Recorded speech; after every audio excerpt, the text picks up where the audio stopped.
tube repeating what we've just said. I just copy the link and then close the window and then start recording and you're good to go.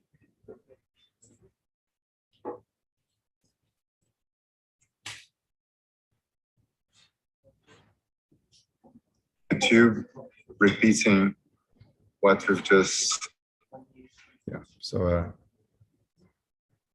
I think we're fine. 1, 2, 3, we're now recording to the cloud. Okay. All right, thanks for joining. I hope the weather in Zagreb is as beautiful as it was in Davos today. We're here with a group of Ukrainian refugees who live in Switzerland, and you have the very first talk on survival skills. And with your PhD in earthquake engineering, I am sure that you have seen survival situations before and you have learned lots from it. So very much appreciate the fact that you're sharing with us today, and it's being live streamed. We're recording it so people will be able to listen to this talk later. So thanks for joining, and the floor is yours. Well, thank you for the invite and for the introduction, Marcelo. First of all, it's a pleasure to be here, although I would prefer to be there in live in Davos now, but when I already can't, it's good like this as well. And the reason why I'm not there is I'm right now in Croatia, where I'm organizing and attending a Croatian conference on earthquake engineering. And why is that? Because 3 years ago, we had suddenly 2 large earthquakes in Croatia after a century.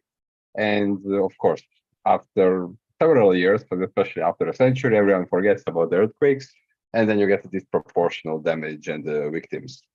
So first of all, I would like to make this as interactive as possible. So please, if you have any questions, doubts, feel free to interrupt me, really. The idea is to have this as a talk, not like a classical lecture. And well, first of all, what are earthquakes? How do they happen? It's essentially a sudden slip in a fault that occur between tectonic plates. And what is tricky about them is that they are almost impossible to predict. We can have some statistical idea about where they might happen and in the long term how many of them will happen, but it's all quite long term and inaccurate. Simply, it's a project that those are the effects that happen deep under our feet. And the farthest that anyone has gotten is probably Japan, where they can issue something such as a 6-7 seconds warning. And we won't get much farther than that. But this is why preparation is essential, because being well prepared for the earthquakes, we can minimize human casualties and as well financial losses and chaos that happens next. Now, just for the curiosity, except Marcelo, we are going to come back to this. Has anyone of you ever experienced a moderate or a strong earthquake? Anyone in an earthquake? Like you? No? Can you show us? Can you make the building shake a little bit? Well, lucky you that you haven't, because the number of the earthquakes is higher than you probably think. As a matter of fact, it's basically 2 per minute that occur every year, because on average about 1 million earthquakes occur each year. Then, of course, not all of them cause casualties, but if you look at it, almost every year there are severe earthquakes. And anyway, this is a survival camp, and you are here learning or will be learning about many difficult situations. Earthquake is one, and sometimes they can come one on top of another. You could be in already difficult situation and then have an earthquake. There have been many combinations. Even here in Croatia, we had like a first wave of COVID and the earthquake at the same time. Earthquakes happen in war zones. Earthquakes happen in extreme environments when you are already in difficult situation. It makes it even harder, of course. And recently, especially, I think all the world has been talking about Turkey. And now this is very strategical, not directly related to your survival, but it's important just for the general knowledge to comment that it's not earthquakes that kill people. It's bad engineering and bad construction that kills people. Because everywhere worldwide, and the paper regulations have developed in a way that if we would follow them and construct buildings as we should, earthquakes are not supposed to kill anyone, in simple words. They are supposed to damage buildings because you cannot make a perfect building. But that is something that's engineered, that the building gets damaged in a way how we want to. However, it's not acceptable to suffer human losses at no point.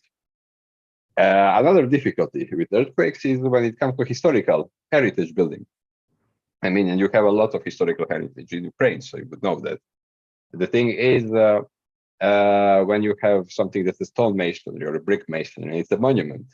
You can't just perfectly cover it in steel or concrete and make it perfectly earthquake proof, because then the building as you know it doesn't exist anymore. So this is especially tricky situation that we study a lot on what to do, how to maximize safety of very important buildings.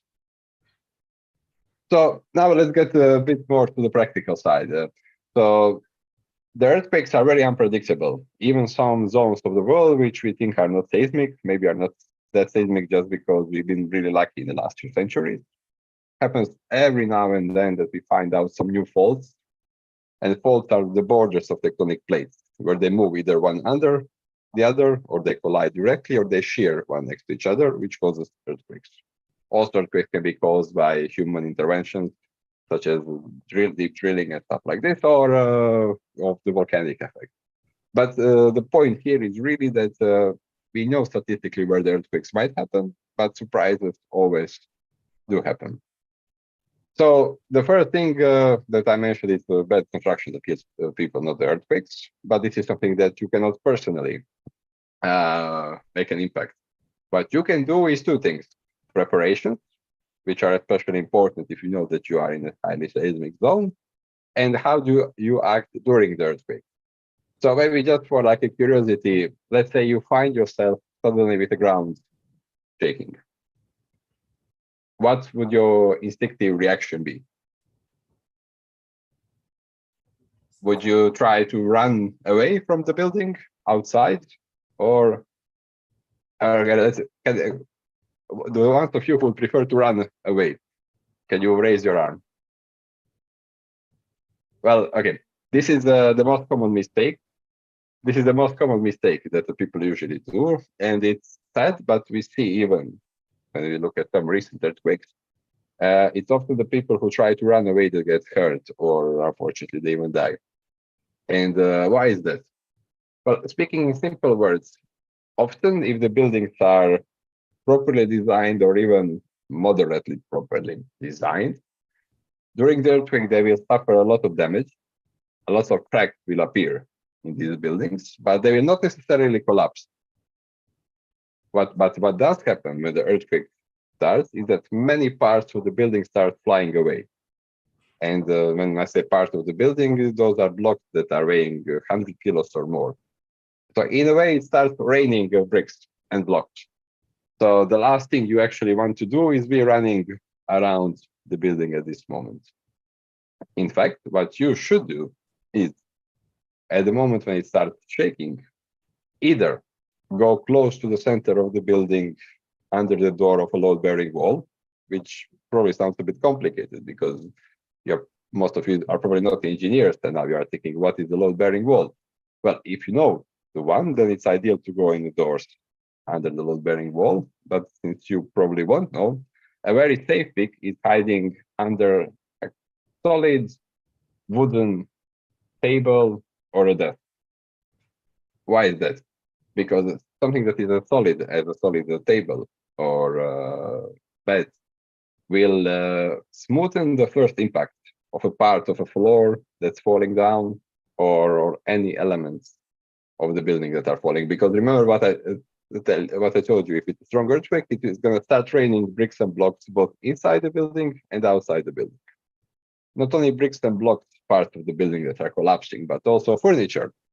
It might sound trivial, but it is not at all. All these heavy wooden furniture, such as closets and so on, are very likely to fall down during the earthquake, and they actually do kill people, plainly said.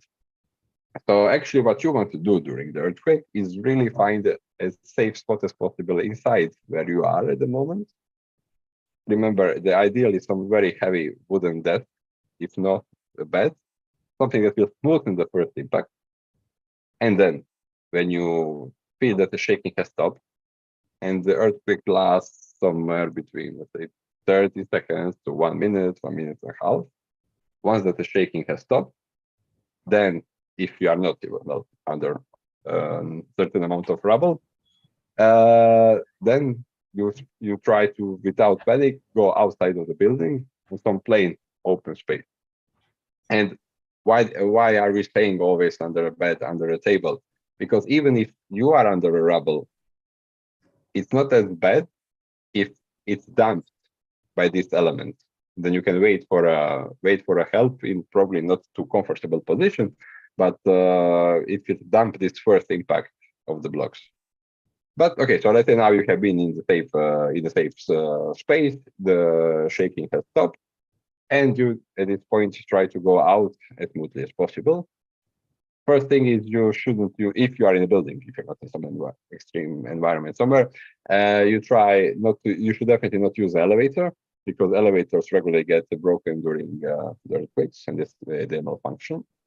And following a stairway, you try to go out.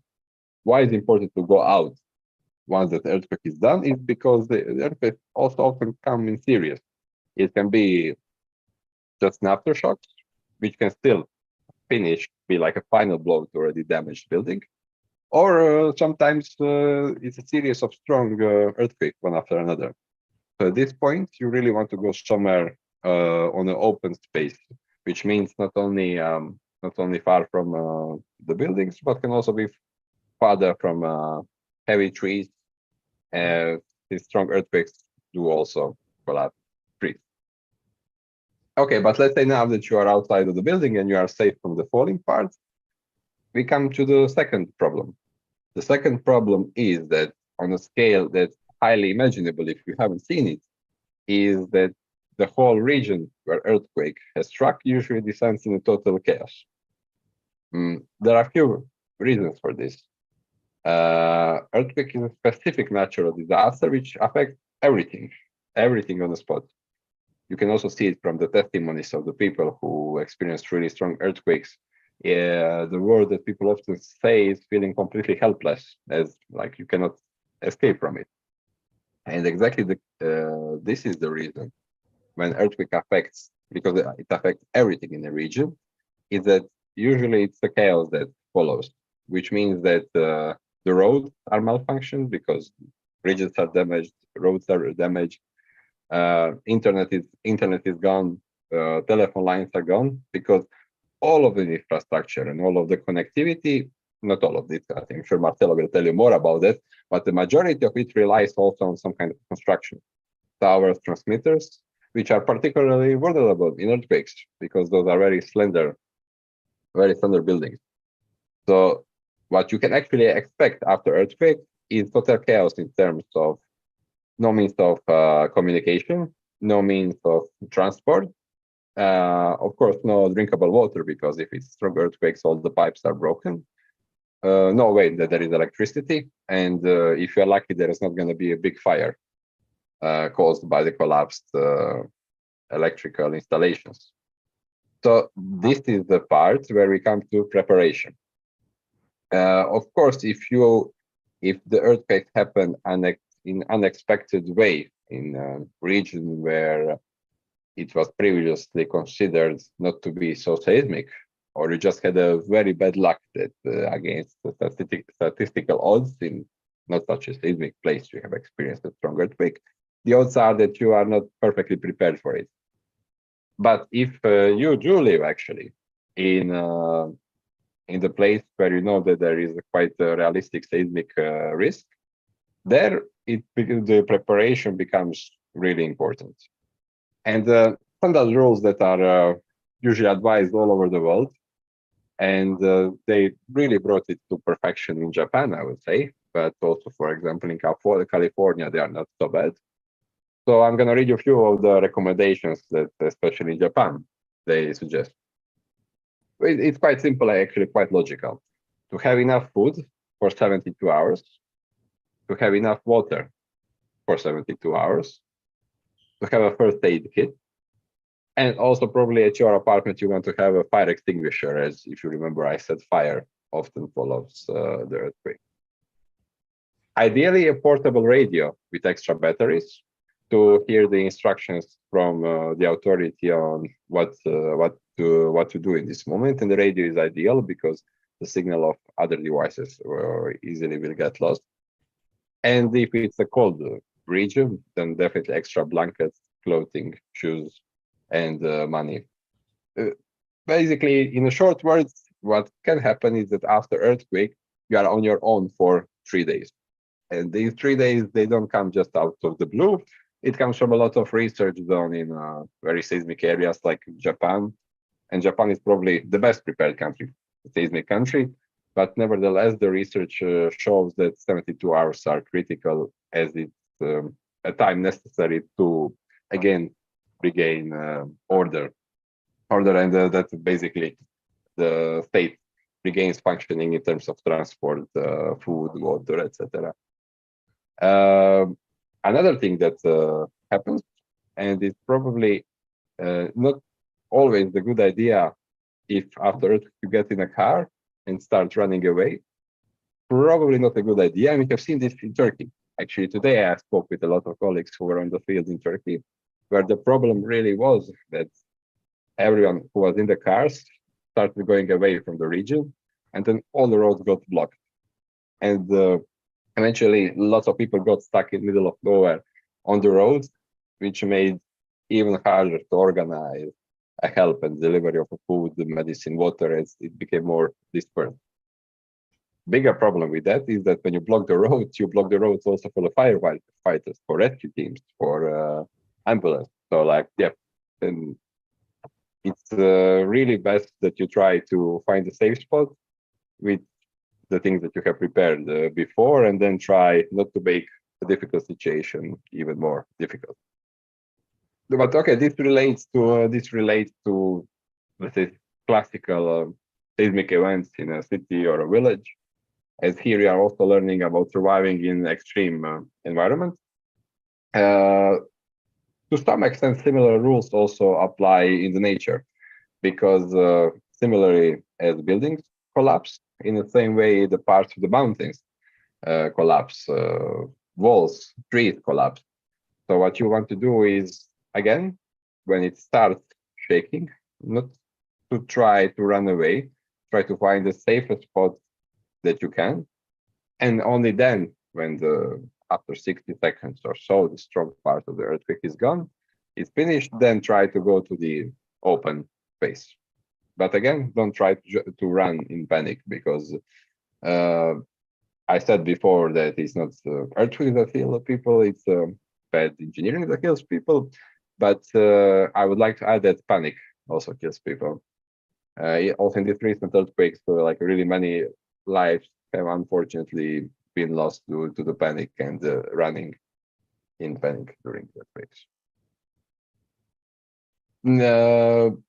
In this, let's say, some short lines, I try to tell you in 20 minutes about the earthquakes. But what I would really like is to have this really as a talk, conversation. So I would like any questions, experience that you might have to discuss them.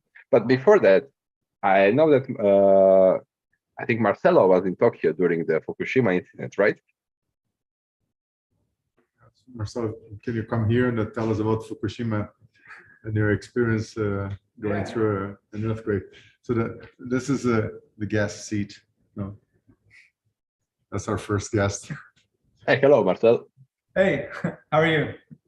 Good. Nice to see you over there. And I haven't known that you've been in Fukushima during an earthquake. It's until Marcelo told me this like today. Okay. Yeah. So I was in Tokyo. Okay. Fukushima is north 250 kilometers, and I think it was 9 there in Fukushima, but in Tokyo it was maybe a 7 on the scale. That's a very strong earthquake still. Yeah. So for Japan it was the strongest one for 140 years. and the Okay. aftershock was the strongest. Because the aftershock is, when the earthquake is big, the aftershock is also big. And what you mentioned before, you said about the warning systems, right? It's hard to warn, and Japan is really advancing in the warning system.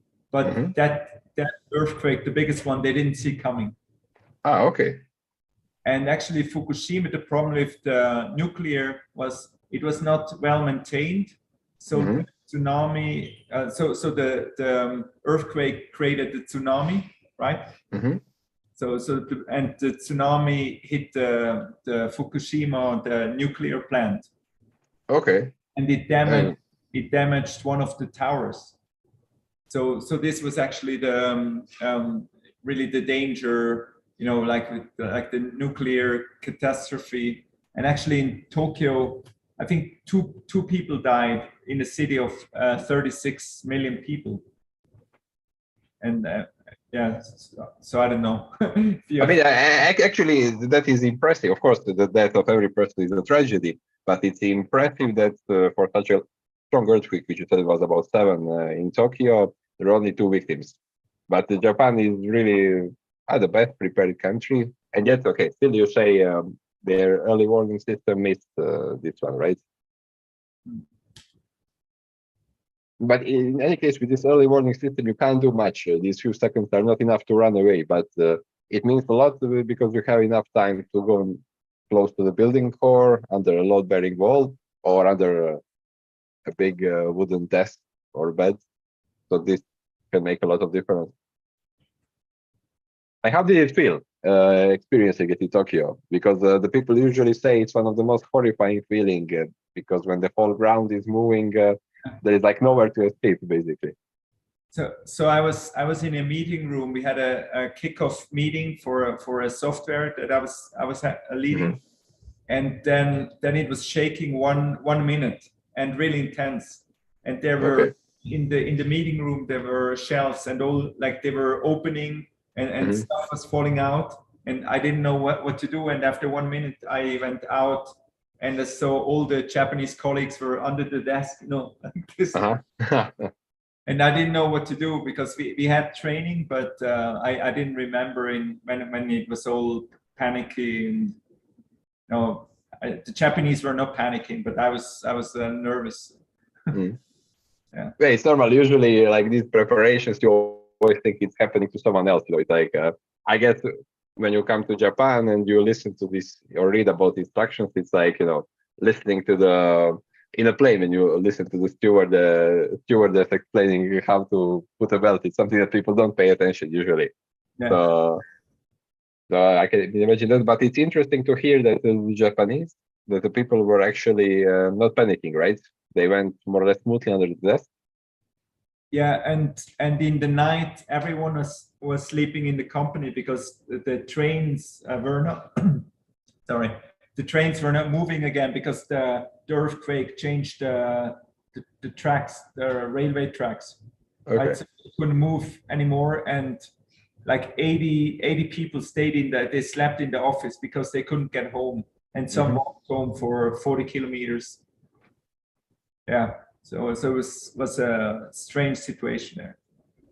Yeah, true.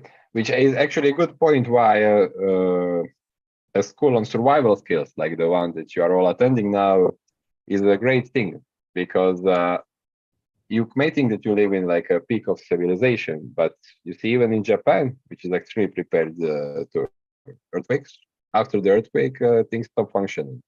And in the majority of the rest of the world, it's very easy to happen that 72 hours or 1 week after an earthquake, you are on your own, because no matter how organized the state is, the roads are blocked, the infrastructure is damaged, internet signal is off, there is no electricity, there is no water, because earthquake affects everything. So if it's a strong earthquake, you could be in a place where you think you are really in the middle of civilization, but you might actually find yourself on your own. So in this kind of strange twist, you see how survival skills are more useful even in urban environments than you might think. So the within 24 hours, all the shops were empty. No more water, no more food. Within 24 hours or 48 hours. Yeah. In Tokyo, right? Tokyo. I was downtown Tokyo, and the stores were empty the next day. Okay, so obviously also they didn't properly follow the instructions to always have at home, let's say, a backpack ready with water and food for 3 days. That's a really golden rule, I would say, 3 days, because after 3 days, the order gets restored usually. But again, you never know. There could be another earthquake or a very strong aftershock, which can then cause exponentially more chaos. And how was it for you, Marcella? Like, where were you accommodated at the time? You were in a hotel or? Yeah, alone. No. No. But I was my house was 500 meters from the office, so I just walked home. Oh, okay. I hosted five friends who didn't get home, so Okay. my place. But I was safe, and I was not really touched by the earthquake, but because I was in a safe space.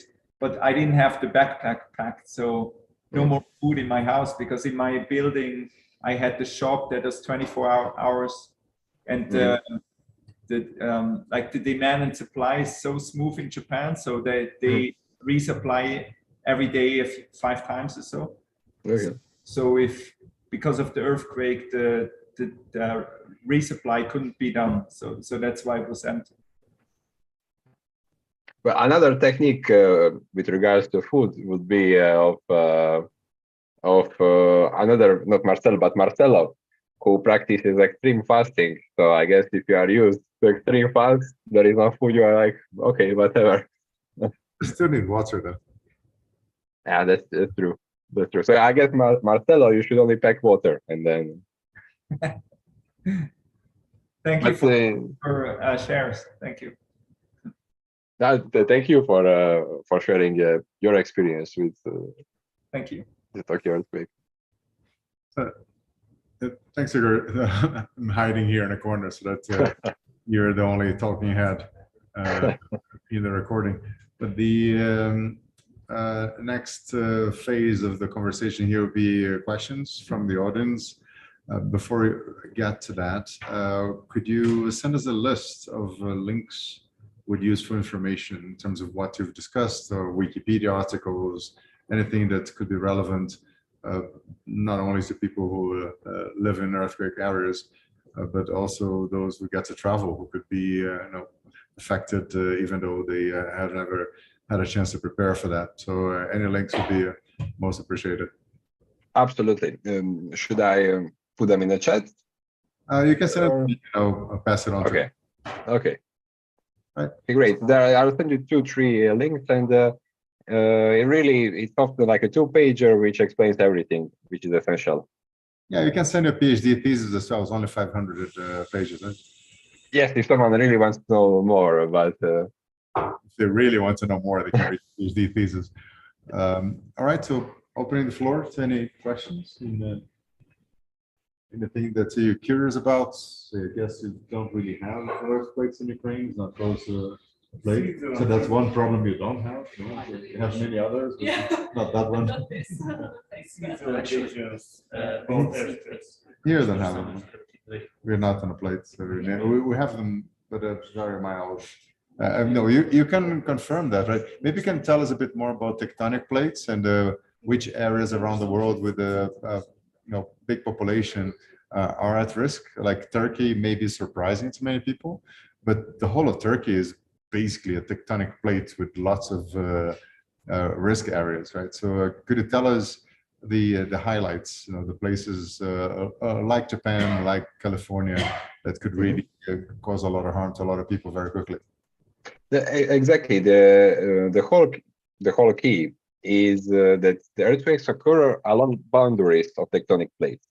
Now there are, if I'm not mistaken, 7 large ones, but there are many, many smaller ones. And whenever you are in a place where there is a boundary, this is where earthquakes will sooner or later happen. So before we move to the principal ones, we can comment a bit on Turkey because it's a kind of actual topic now. Turkey is a part of Anatolian plate, which is a smaller plate that you will not read on like in the headlines of the or in the like first part of geography book when you learn about the principal plate. But it's a great example because if you look at the map, okay, now we don't have the map, but let's try to visualize in our heads the map of the Turkey. It is really in between the so-called Anatolian plate, between on the one side Mediterranean plate, which is all this is kind of Eurasian system, but it's divided in a smaller plate.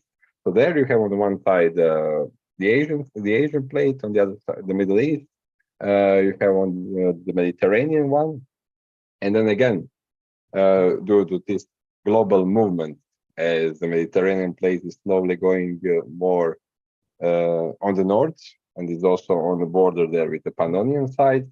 Along all these boundaries, earthquakes happen. You can also sometimes see because of course of the mountains, right?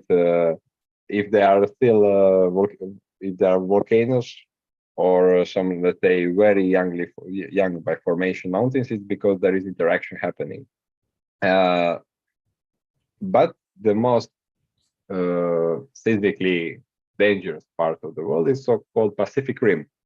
And if you think about it and you look at the big map of the world, starting from the west coast of the United States, where I kind of know how seismic California is, and then going around the Pacific, all this line where which one part is Japan, but passes, let's say, through the sea and through many of these islands, it's the area where there is a lot of interaction, a lot of subduction when one plate goes under the other, or shearing when they move parallel to each other. So this Pacific Rim, also called kind of ring of fire, it's the zone where you see lots of tectonic activities, both in terms of earthquakes, volcanoes, geysers, and stuff. All these things that show you tectonic activity always sooner or later lead also to earthquakes. That is on the global side. If you look a bit at Europe, fortunately, Ukraine, well, this is one problem that you don't have, is that there are not boundaries nearby, only basically down there in Turkey. The other boundaries of this Apennine subplate with contact in the Mediterranean, alongside Italy, basically almost all of Italy is seismic, but also in the east, Croatia, Montenegro are basically part of the same boundary. Interestingly, for example, Croatia, as I said, is kind of on the same boundary on the other side as Italy, but just for a pure luck, we didn't have earthquakes for a few centuries. The really last one in 17th century, so we forgot a bit about it. But now two stronger earthquakes in 1 year reminded us that we are basically the part of a similar, not to say same, system like Italy. So it's actually good to have the idea. But again, I have to say this is not really exact science, like seismologists, which I'm not. I'm more like earthquake engineering, but seismologists have a hard task. So we shouldn't blame them too much, which often happens after earthquakes. Often they're really like publicly blamed. How comes to say this is not seismic? There shouldn't be an earthquake. People have to understand it's a very probabilistic process. This is not exact science. It's deep under it. We are never really sure, except for these very known boundaries, if there is some local fault, some local mechanism there. So seismologists have quite a hard task because it's a probabilistic system problem. They just tell you that the chance in 475 years is very low.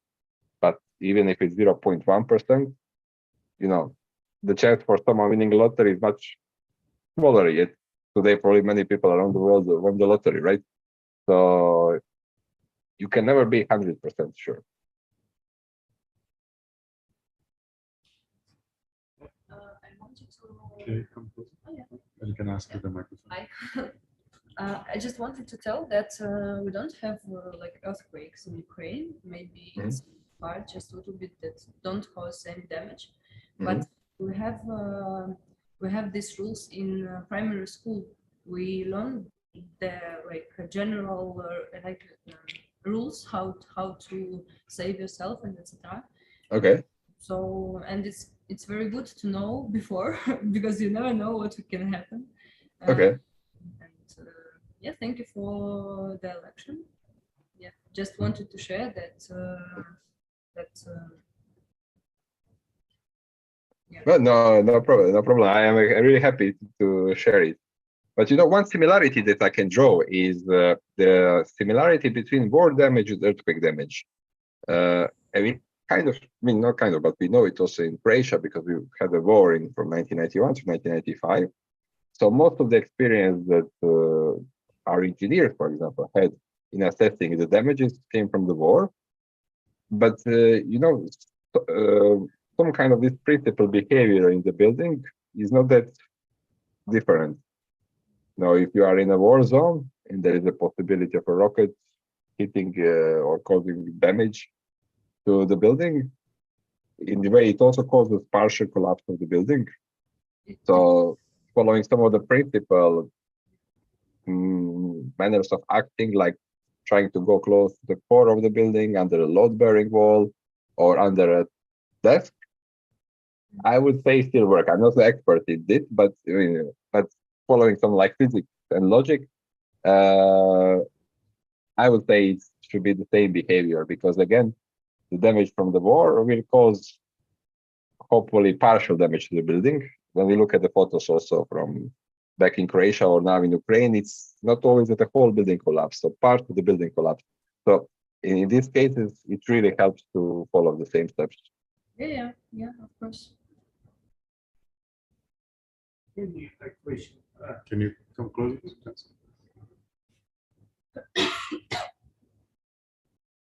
Total amount of explosion in Ukraine is now more than 50 megaton. It's like Okay. nuclear bomb. Mhm. An impact to appear in Ukraine earthquake, or it can impact to appear earthquake in Turkey. And as well, I want to ask how to the earthquake impact to social and political situation in Turkey.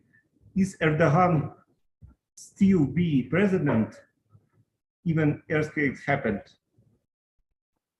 That is a very that is a very good question because Turkey and these days I've been talking with a lot of people who have been to Turkey straight after the earthquake. Turkey is a great example where it's people who killed people indirectly. So everyone knew, as Marcelo also said, that Turkey is very seismic. Actually, you don't get more seismic than this. You have this Anatolian subplate, which has all around it boundaries with other plates. So everyone is aware that the earthquake will happen. And in Turkey, we could have known that it will not be in 1,000 years. It's going to be sooner than this. And yet, still, all these buildings which collapsed, they all collapsed because of widespread corruption. And I mean, the level of it was amazing. When you look at these buildings, and unfortunately, after they collapsed, you see well cross sections and how they were constructed. It was really like, I mean, we should call it a real world stealing on a large level. And now, of course, the people are commenting quite rightfully that the government should have known about it. So it's very clear that the people are unhappy. But I'm not really sure completely about the state of democracy in Turkey. So will they be able to channel this? I think they have the elections soon happening. So I know from these first-hand stories that people are angry also at the government, or we should just word it right, to Erdogan. Also because, you know, construction is lots of money, so it's always kind of close to the power and the government. And in Turkey, there is really no excuse about it. Also, what I have heard is that after this initial evaluation, there was offer from many sides of the world still to send engineers to keep on doing the assessment, which they kind of politely refused. So I have the idea that they don't really want that to full extent of corruption and the poor construction to come to the light. But I think your question is very good, because earthquake, unfortunately, is a good way to show the corruption, because the modern buildings that collapse, there is no way for the earthquake of this strength that they should collapse. They should be damaged. You know, if it's strong earthquake, it's not realistic that your building be as new. But we as engineers, we want that. We want the building to be damaged, but not to collapse. Of course, we want to, building to be damaged exactly in the way how we want it, in elements that will not collapse or hurt anyone. So unfortunately, the only way to expose corruption in construction are earthquakes, because wherever you steal on steel reinforcement or elements, that's where the damage will happen. And it's sad, because the people really didn't have to die, most of them. So I think the time will show in the months to come how the people react to this. Okay, I gave a really long answer because it's not really kind of a hard question, but I hope I didn't go too political on it. I was just trying to like think out loud. How many people have been acknowledged as dead or missing at this point in time? It's been a few weeks, so the number should be precise. Yeah, it was going towards 100,000, if I'm not wrong. Okay, so far they are reporting somewhere around above 50,000. So it's coming up to 60,000, but you know why is it hard to still know the number? Because the buildings which fully collapsed, they were ignored for the beginning, because for the parts where you know that no one has survived, it made all the sense to focus all efforts where some lives might be saved. So I'm afraid that now, as they also dig these totally collapsed buildings, we could end up in 100,000. As it changing the topic a little bit, I heard that in Italy, some seismologists were sentenced to jail time for failing to predict the Assisi earthquake. That was many, many years ago. Are you familiar with the story? It sounds familiar, but I don't know the full story. If you know some more details, I'd be happy to hear. Yeah, so and I would like to know what you think about that. So basically, Italian politicians, because that was a big one and a historical place which has religious significance, they got especially angry and got pressure from the voters to do something about it. And if I recall correctly, 3 seismologists responsible for covering that area were sentenced to jail time for negligence. So assuming this is true, what are your thoughts in terms of blaming people who depend on statistic analysis for not having a crystal ball defining precise moments when the earth crust decides to go for a walk? Well, about this, I have a clear opinion, and not because I like seismologists. I mean, I don't personally like especially seismologists. We are like different branches. But about this, really objectively, I think they sent seismologists to jail just to save the rich construction company owners which were tied with the politics and the politicians, because people have died in this earthquake. Also, it's the famous earthquake in all this region involving also Assisi. So the ones to blame are the rich construction company owners who were fully constructing buildings not according to laws, and the politicians who backed this, because it's very known that lots of black money comes from construction. So sending 3 seismologists to jail is absurd, and I understand why, because like it's easy to sell this to the wide public. You know, we sent someone exactly to say seismologists are one giving statistical probability, and no seismologist I think would be as bold to say I'm sure there won't be or I'm sure there will be. So I think it's really very innocent people just getting a bullet to save politicians and construction lobby. So any other questions? Please come here. So I have a question about engineering, special engineering. There was, I don't know if it's a new technology, but I heard recently that in Tokyo, in Japan especially, there's on the buildings, there are like joints that they put the building on them, and that reduces the vibration of the earthquake. Yeah. Yes, that's true. Okay, there are a few modern ways how to handle the building, how to increase the seismic resistance of the building. And the one that you are referring to you probably are referring to seismic isolation. This is when you install under the building, basically something like a system of springs, which will, when the earthquake happens, will damp this vibration. Or for the ones of you with physical background, it will change the period of vibration to the non-dangerous one.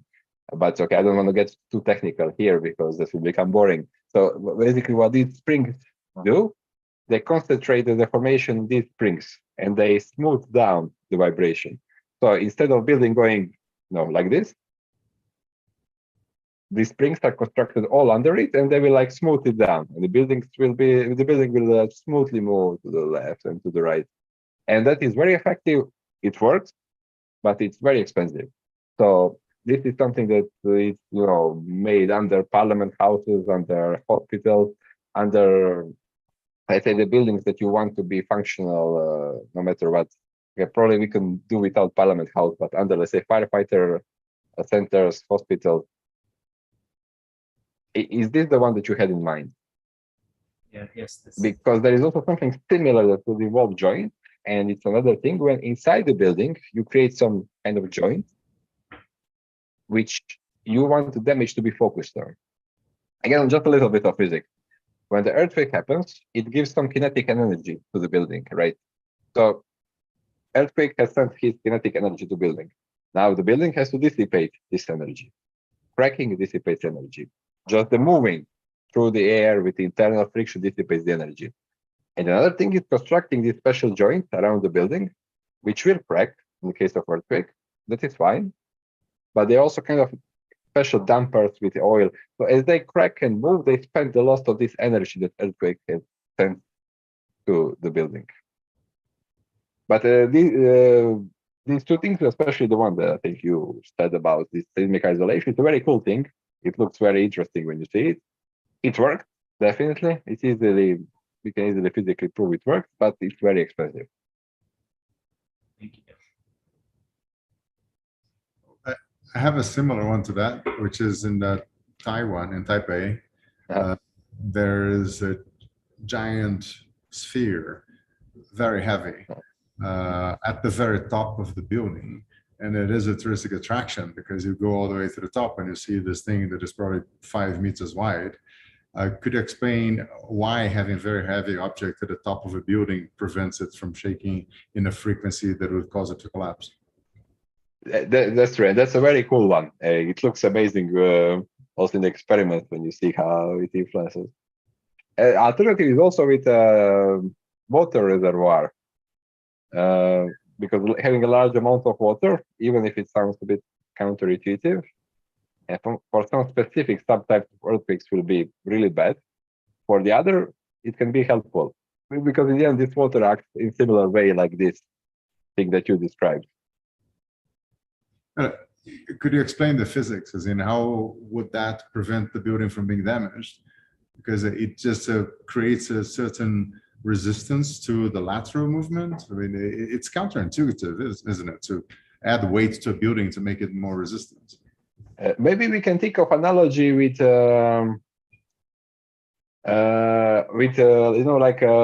it's called kind of a swinger, right? When you swing on the ropes, as the kids do.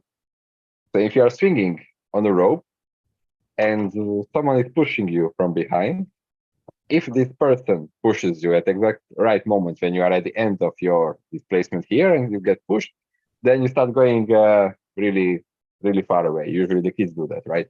So now let's imagine that the person pushing is an earthquake and you on this rope swinger are a building.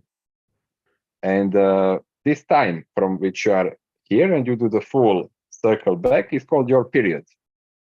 So let's say if your period is 2 seconds to come back to the beginning, and if, I don't know, your friend pushes you every 2 seconds, soon you're going to get a lot of energy. You might even fall down. But imagine if your friend pushes you every 1 second, or let's say 1.5 seconds. You are just going to be heading back when the person tries to push you, and you're almost going to stop, right? So imagine that this person pushing is actually an earthquake. And we, let's say, thanks to seismologists, we know that in this region, we expect earthquakes which have a period 2 seconds. Like they will push the person on a stringer every 2 seconds, on a stringer every 2 seconds. So now by adding some water or weight to the building, we might change our period of the building from 2 to 2.5 seconds. But we ensure that every time when the building comes back, or a child on a swing comes back, it gets pushed just in the right moment when it's going in the other direction, so that it's not building up energy or momentum.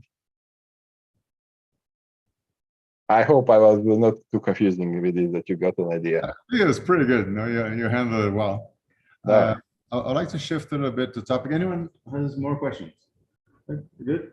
Yep, please come over because of the microphone. Hi there. Hey, hello, nice to see you. Good to see you too. I have quite a lot of experience with earthquakes because my family is from the West Coast, and Okay. to share an amazing story of David Johnson, Mount St. Helens. He was a volcanologist who convinced with his team to close St. Helens to the public and saved thousands of people, but he himself stayed there and basically dedicated his whole life to the science. And his last words were, "Vancouver, Vancouver, this is it." And then the blast came, and it's the earthquake that caused the eruption. So he really made a big contribution to the science. And now the Americans, after that, they built a road which basically leads to the dead end. It leads to the crater, to the eruption. However, I myself experienced an earthquake not in the West Coast, but in New York, of all places. And Okay. that's the last place that you would expect something like this to happen. It was a very minor earthquake, but the feeling that I remember was this kind of animal fear before something happened. It was like an instinct. It was this flight kind of mode. I just remember I never experienced anything like this. And then the building shook. And it never happened again. About the Erdogan, actually dictators use disasters like this, natural or political, to strengthen their hold. So it's actually very good for Erdogan because he now has justifications to tighten the grip and also has something to blame whatever goes wrong on. And it's also a pity that we're not talking about Syria. We're always talking about Turkey. But actually, Syria was affected a lot more, also because it's a country under sanctions, and it took the US 3 weeks to lift the sanctions. And I'm a humanitarian worker, and for me, this is a travesty because humanitarian workers could not access the sites and could not help the people and also bring the necessary supplies to save lives. And we're in the bitter winter. And thousands of people died just because help could not be provided. But my question is, and we talked about it in Lausanne, I remember, I just came back from Sicily, and which is and was very prone to earthquakes and still is. And it was very interesting to see that it kind of confirmed that the buildings that were the oldest, and there were some settlements in Sicily that are 22,000 years before Christ. Actually survived all the earthquakes. But more modern buildings, most of them collapsed or died in the lava. So how much are you actually learning from those old techniques? And wouldn't it just make sense to transfer that knowledge to and those building techniques to the modern day and not reinvent the wheel? Well, it's a really interesting question, even for me personally, because what I mostly work is exactly these older buildings. So it's a very interesting topic because in modern buildings, by concept, just try to use the strength of the material and kind of force the behavior. However, these older buildings, which kind of have evolved during many years, not because the people before us were smarter than us, just they had enough time for trial and attempts and then to see what works. So eventually, through this kind of evolution and gain knowledge through centuries, people have learned to understand the forces, because really earthquakes are not that complex. You know, it's kind of just inertial horizontal force, like if someone pushes you. So all these old buildings in Sicily, which is a great example, the engineers at the time really understood how the forces travel, and they understood how to channel these forces to travel through the building how they want. Because at the end of the day, it's just a simple horizontal force, right? No, I'm not really doing good thing to glorify my PhD, but it's really just a horizontal force. So if the engineer understands how to channel, you don't need expensive material or techniques. I mean, in Turkey, you still had modern buildings with lots of steel, which was at the wrong places. So really, it's about engineering and kind of intelligence and understanding. So often we see it in these old buildings where the people have learned through centuries. And as you see, I mean, if they are there for 2,000 years in a seismic zone, they will be there Thousands. forever, basically. Yeah. So Survive millions of earthquakes. Sorry, didn't mean to interrupt. No. That was my answer pretty much. But we should really learn from the past in cases like this, and not to try to force always modern materials without reasoning. Thanks. Thanks again, Thank you. Igor. I think that's the 1 hour we asked you to be here with us. It was super interesting. I guess that everybody here would agree that this is not the kind of information you get very easily. And it is definitely related to survival, and it's applicable for life, right? So the fact that you should probably not go to a dangerous place without having enough to survive 3 days without getting help sounds pretty good to me, regardless of whether or not earthquakes are involved.